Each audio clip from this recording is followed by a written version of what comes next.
नमस्ते दोस्तों, मेरे चैनल में आप सबका स्वागत है। आज मैं शिव चर्चा की कथा सुना रही हूँ।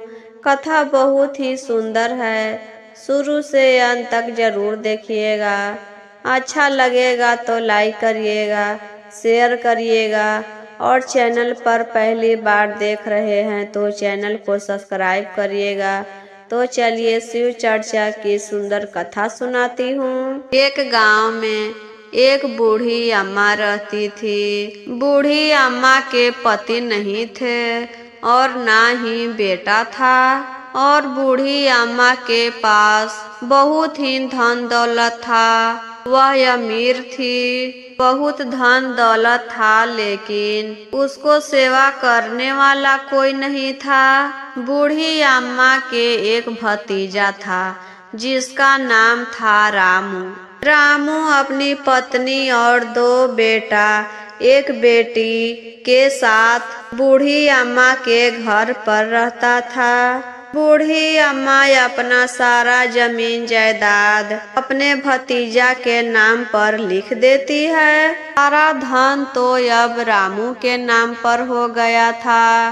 पहले तो रामू बूढ़ी अम्मा के खूब सेवा करता था। कुछ भी बूढ़ी अम्मा कहती थी जल्दी से कर देता था, क्योंकि उस वक्त उसको तो धन लेना था कि सेवा करेंगे तो सारा धन मेरे नाम कर देगी। और सारा धन लिखने के बाद बूढ़ी अम्मा को बहुत परेशान करता था। एक भी काम नहीं करता था, ना ही भर पेट खाने के लिए देता था, ना ही ढंग से कोई बातें करता था। और तो और बूढ़ी अम्मा के एक अंधेरा घर में बंद कर दिया। वहीं पर उसको एक टाइम के खाना देता था, वह भी बासी खाना देता था, ना ही पहनने के लिए कपड़ा देता था।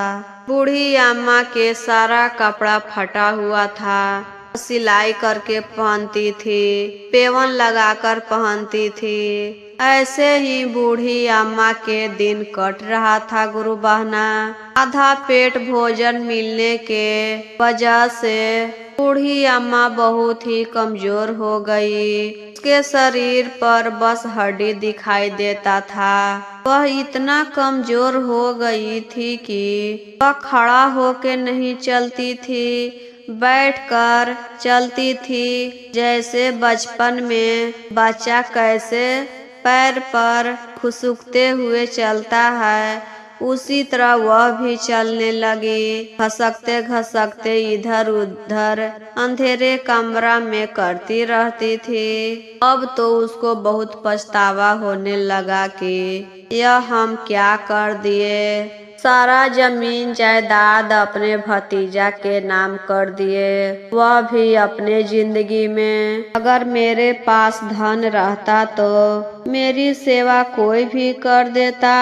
यही सोच रही थी कि उधर से रामू के दोनों लड़का आता है और बूढ़ी अम्मा के बाल खींचकर भाग जाता है, कभी चुट्टी काटकर भाग जाता था। वह अपने माता पिता के देखता था कि बूढ़ी अम्मा के बहुत दुख देते हैं, इसलिए वह भी बहुत बूढ़ी अम्मा के परेशान करता था।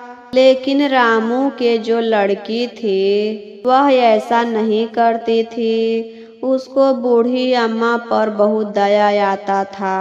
वह बहुत भोली भाली थी। जब रामू के लड़का बड़ा हो गया तब रामू अपने बेटा के शादी ठीक कर देता है। जिस दिन तिलक आने वाला था उस दिन तो उसके घर में बहुत ही चहल पहल थी। सब स्त्रियां गीत गा रही थी, कुछ लोग घर के सजावट में लगे हुए थे। हलवाई तरह तरह के पकवान बना रहा था, बुनिया, पूड़ी, मिठाई, रतुआ, आलू दम, अनेक कई प्रकार के व्यंजन बन रहा था और खुशबू चारों तरफ फैल गई। उसके घर में इतना चहल पहल था कि रामू के पत्नी के जरा सा भी फुर्सत नहीं था। वह काम करने के लिए कभी इधर जाती थी, कभी उधर जाती थी, लेकिन जिसके धन पर वह राज कर रही थी उसको तो एक बार भी नहीं पूछने गई कि चलिए नया कपड़ा पहन लीजिए, आज बेटा के तिलक आने वाला है। बूढ़ी अम्मा के छोड़ाकर सारे रिश्तेदार को बुलाई थी। बूढ़ी अम्मा एक अंधेरे कमरे में बैठी हुई थी। हलवाई खाना बना रहा था तो उसका महक बूढ़ी अम्मा के रूम में चला जाता है। बूढ़ी अम्मा को सुगंध मिलते ही वह खुश हो जाती है कि आज बहुत ही स्वादिष्ट भोजन बना है, आज भर पेट खाने के लिए मिलेगा। लेकिन उससे रहा नहीं जाता है गुरु बहना। वह घुसुकते घुसुकते हलवाई के कढ़ाई के पास पहुंच जाती है। तभी रामू के पत्नी देख लेती है और खींचते खींचते उसे वही अंधेरा बंद घर में जाकर बंद कर देती है और कहती है, वहाँ जाने से क्या सबसे पहले तुमको खाना मिलेगा? इतना बूढ़ी होने के बावजूद भी आपको सब्र नहीं होता है?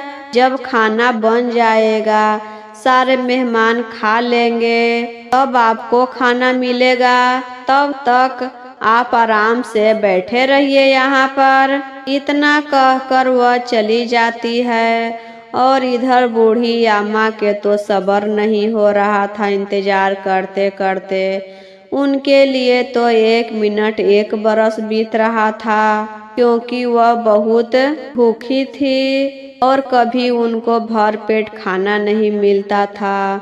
मिलता भी था तो बासी खाना मिलता था। इसलिए वह सोच रही थी कि आज ताजा ताजा भोजन मिलेगा और स्वादिष्ट भोजन मिलेगा।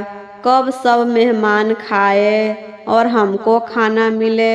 उनको से तो इंतजार नहीं हो रहा था गुरु बहना। तब वह सोचती है कि क्या करे। समय कटने के लिए वह शिव गुरु से दया मांगने लगती है कि इससे समय कट जाएगा। फिर 4-5 भजन गाती है। उसके बाद नमः शिवाय के जाप करती है। करते करते बहुत देर हो गया था। अब उसको लगा कि सब मेहमान खा लिए होंगे और सब सो भी गए और हमको खाना खाने के लिए कोई भी नहीं पूछा। फिर वह घुसुकते घुसुकते बाहर आती है। तभी वहाँ पर सारे मेहमान खाना खा रहे थे। मेहमान बूढ़ी अम्मा को देखते हैं तो सब खाना से उठने लगते हैं कि यह बूढ़ी कहाँ से चली आई, कितना महक रही है। बूढ़ी अम्मा के तो कभी नहलाया धुलाया नहीं जाता था और एक कमरा में बंद रहती थी तो वह महके नहीं तो क्या होए। तभी रामू देख लेता है। वहाँ पर आकर फिर कमरा में ले जाकर बंद कर देता है। बूढ़ी अम्मा बेचारी क्या करती, रोते बिलखते हुए सो जाती है। सभी मेहमान लोग खाना खाकर चले जाते हैं। घर के परिवार सब खाना खा लेते हैं, लेकिन बूढ़ी अम्मा के कोई नहीं गया खाना देने। जब सब लोग सो गए तो रामू के जो बेटी थी वह बूढ़ी अम्मा के लिए खाना लेकर आई। अम्मा खाना खा लो। बूढ़ी अम्मा सुनती है और झटपट उठती है खाना खाने के लिए। बेटी खाना लाई हो, लाओ जल्दी, बहुत भूख लगा है।